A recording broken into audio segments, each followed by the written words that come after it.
Les invités du 14-16, j'ai le plaisir d'accueillir Karine Jacquemart. Bonjour. Bonjour. Vous êtes directrice générale de l'ONG Foodwatch France.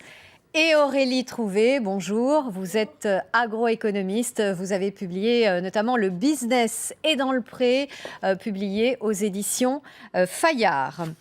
À quelle sauce allons-nous être mangés? Voilà le thème de la conférence de presse que votre ONG Foodwatch a donc tenue ce matin à Paris pour décrypter les enjeux qui se cachent derrière ces traités de libre-échange que l'Europe a conclus avec le Canada et est en train de négocier avec les États-Unis, le fameux TAFTA. Il faut rappeler que depuis le début, depuis 2013, nous en sommes au 13e round de négociations sur ce traité de libre-échange transatlantique qui vise à supprimer les barrières douanières et réglementaires entre l'Amérique du Nord et l'Union européenne. Faut-il et pourquoi s'en inquiéter? Mathieu Poissonnet et Florian Le Goïc ont tenté de recenser, du point de vue français, les avantages et les inconvénients du texte, en tout cas dans sa version actuelle. On en reparle juste après. Allons-nous cultiver des OGM, manger du bœuf aux hormones et du poulet chloré ou extraire du gaz de schiste, comme le pratiquent les États-Unis? La crainte est fondée. Actuellement, Européens et Américains négocient un traité commercial. On l'appelle le TAFTA. Et selon certains économistes, le modèle américain ne pourrait faire qu'une bouchée des choix de société européens. Quand vous regardez les géants de l'agroalimentaire américain, ils sont plus en position de force pour imposer leur réglementation sur les multinationales européennes que l'inverse. Donc on se rend bien compte que sur un tas de secteurs, on va être plutôt en situation de faiblesse face aux Américains. Le marché commun transatlantique rassemblerait quelques 820 millions de consommateurs et la moitié de la richesse mondiale. Un nouveau bloc fort pour faire face à la montée des pays émergents comme la Chine. Les États-Unis pourraient accepter d'ouvrir leur marché public, jusque-là réservé aux compagnies américaines. Une aubaine pour les entreprises européennes qui pourraient décrocher de nouveaux contrats dans l'énergie, le ferroviaire et l'aéronautique. Il serait extrêmement dommage de ne pas aboutir à un accord. Ça va créer de la croissance aux États-Unis et en Europe, à peu près un demi-point de PIB. Ça doit aussi créer de l'emploi. Si certains industriels se réjouissent d'avance, le monde agricole, lui, s'inquiète. En Europe, les AOP ou AOC protègent les savoir-faire régionaux. Mais ces labels ne sont pas reconnus par les Américains qui militent pour leur disparition. La route est donc encore longue avant la possible signature d'un accord, tellement les points de friction sont nombreux. Karine Jacquemart, votre ONG Foodwatch France a donc tenu une conférence de presse ce matin. Pourquoi ? Alors on a organisé cette conférence de presse parce qu'il y a un décalage énorme entre les enjeux de ces négociations en cours, l'impact que ça peut avoir sur notre vie quotidienne, sur notre assiette et au-delà, et finalement le manque de débat public sur cette question. Donc, parce que c'est ça la question, ça va avoir un impact sur notre vie quotidienne, sur notre assiette. Absolument, et sur en fait tous les aspects de notre vie quotidienne, et donc ça nécessite qu'il y ait une consultation, une discussion publique sur ces sujets qui n'existent pas suffisamment aujourd'hui. Donc on joue notre rôle de lanceur d'alerte. C'est étonnant d'ailleurs parce que quasiment toute la classe politique française est opposée, mais pourtant on n'en parle pas tant que ça. Alors là, il y a quand même un double jeu dont il est très important de parler. C'est assez récent que la classe politique, notamment au plus haut niveau de l'État, s'exprime sur ce sujet. Ils l'ont fait cette semaine à l'occasion de la venue de Barack Obama. Mais ce qui embête le plus le gouvernement français dans ses négociations avec les États-Unis aujourd'hui, ce sont des arguments économiques. C'est-à-dire qu'on n'obtient pas, la France n'obtient pas, l'Europe n'obtient pas l'accès au marché public, d'une part, n'obtient pas non plus, le sujet l'a mentionné, la protection des appellations d'origine contrôlée pour certains aliments. C'est ça qui les embête. Mais le double discours, il est sur le fait qu'au même moment, il y a un autre accord de libre-échange transatlantique entre l'Europe et le Canada, qu'on appelle le CETA, qui est complètement passé sous silence. C'est vrai, on n'en a pas parlé. Absolument. Pour lequel le gouvernement, pour le coup, vous dira que c'est un très bon accord, parce que pour celui-là, on a réussi à négocier un accès au marché public et qu'il y a quelques, j'insiste sur lequel que je pourrais y revenir, appellations d'origine contrôlée protégées. Or, ces deux traités posent les mêmes dangers pour nos principes démocratiques, nos choix démocratiques, pour nos assiettes et au-delà. Aurélie Trouvé, je vous voyais réagir pendant la diffusion du sujet. Oui, alors pour revenir justement au positionnement des forces politiques, il faut quand même bien comprendre que le gouvernement, en 2012, et François Hollande, ont signé le mandat de négociation de l'Union européenne avec les États-Unis. Donc, ont accepté qu'on aille négocier sur des bases qui sont proprement des bases de libéralisation du commerce, dont d'ailleurs fait partie l'agriculture et l'alimentation. À aucun moment, ils n'ont demandé de retirer l'agriculture et l'alimentation de ces négociations. Et c'est le principe même de ces accords qui pose problème. Ce sont des accords, comme le nom l'indique, de libre échange. Il ne s'agit pas d'un partenariat pour plus de progrès social, écologique, démocratique, etc. Il s'agit bien de pousser davantage encore la libéralisation, donc la mise en concurrence des entreprises et des régions, avec une concurrence qui sera forcément déloyale, parce qu'on n'a pas les mêmes normes sociales, environnementales, sanitaires. Prenez l'agriculture. Vous savez, il y a beaucoup de mobilisation contre la ferme des 1000 vaches, à mon avis à juste titre, en France. Eh bien là-bas, la moitié de la production laitière, elle est faite par des fermes de plus de 1000 vaches, parfois avec une main-d'œuvre à très bon marché parce qu'elle est immigrée sans droit du travail, etc. Et c'est face à ça qu'on sera en concurrence. Alors on va reparler du contenu, mais d'abord donc cette sensibilisation des politiques. Barack Obama, c'est vrai, voudrait aboutir avant la fin de son mandat, donc avant la fin de l'année. Mais en France, donc cette semaine, Manuel Valls a prévenu, pas question d'aboutir si le niveau d'exigence français, comme l'a dit le Premier ministre, n'est pas respecté en matière de santé et d'environnement. Écoutez.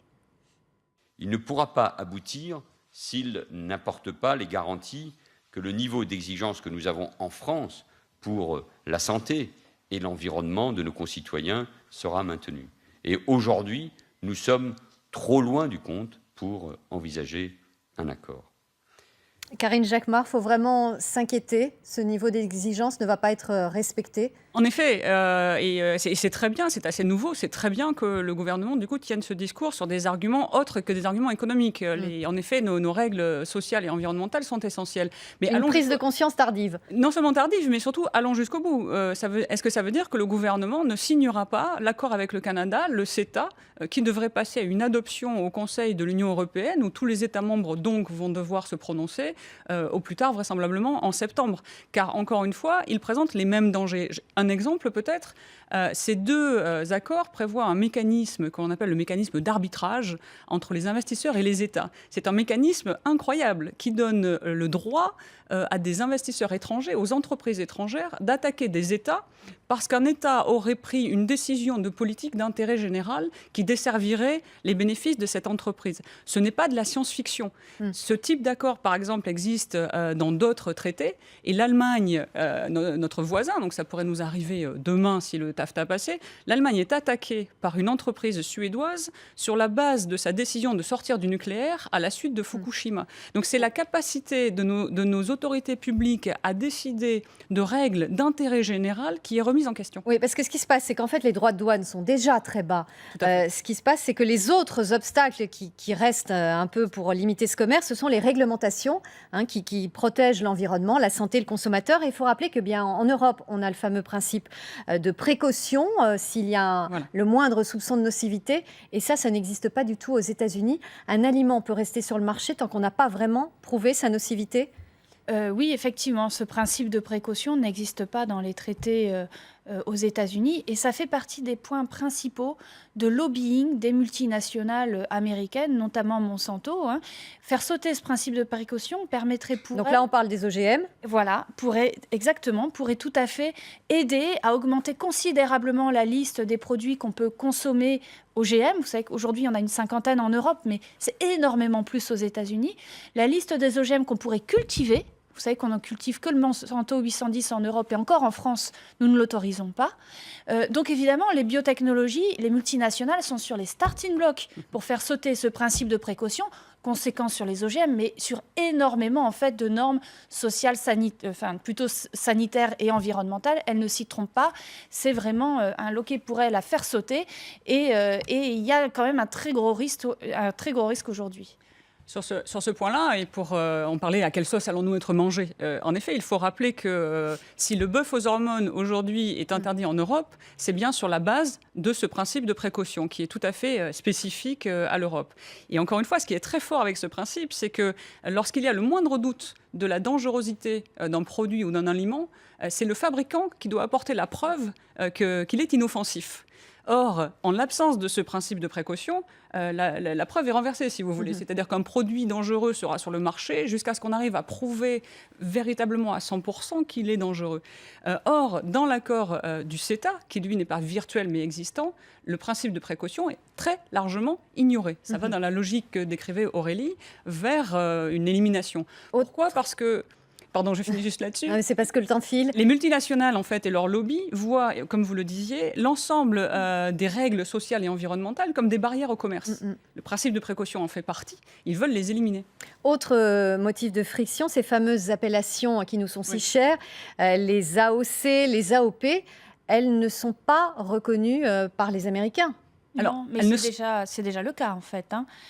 Et en fait, si vous voulez, ça, c'est un argument qu'utilise l'Union européenne pour essayer de faire passer la pilule. Parce qu'on sait clairement, en fait, dans tous les rapports qui ont été faits pour le Parlement européen, par le ministère lui-même de l'agriculture états-unien, que l'agriculture, le secteur agricole lui-même, va y perdre, y compris du point de vue économique. Il y aura une perte de richesse et une augmentation très forte des importations, parce que vous mentionniez les droits de douane. En fait, ils restent très importants pour l'agriculture. Et là, il est prévu une réduction drastique des droits de douane. Et donc, on va éliminer ce qui nous protège encore d'une agriculture beaucoup plus restructurée et dite compétitive aux États-Unis. Mais avec cette histoire des AOC, AOP, qui sont devenues en fait les indications géographiques protégées, les IGP qui préservent notre patrimoine national. Déjà en 2005, aux États-Unis, on avait pu voir des champagnes, Porto et autres. En fait, on nous dit on peut le faire passer parce qu'au moins on aura ça.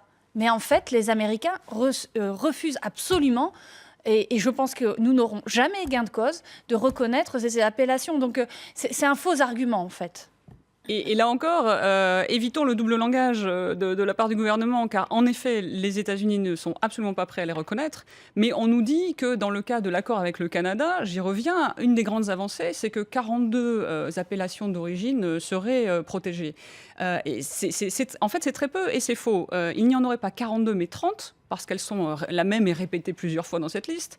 Et surtout, si on prend 24 appellations d'origine contrôlée parmi ces 30, ça n'est que 25% des appellations d'origine contrôlée qui existent en France. Autrement dit, 75% ne seront pas protégées. Donc où est l'avantage d'un accord tel que celui-là avec les dangers que par ailleurs il présente ? Et c'est comme ça que, par exemple, on se retrouve aux États-Unis avec des bouteilles de champagne, entre guillemets, à moins de $10. Exactement. Mais vous voyez, ça, c'est qu'on fait primer, c'est-à-dire les marques privées d'entreprises, elles peuvent être protégées, mais pas ces appellations d'origine protégée qui ont pourtant nécessité des dizaines d'années de cahiers des charges, etc.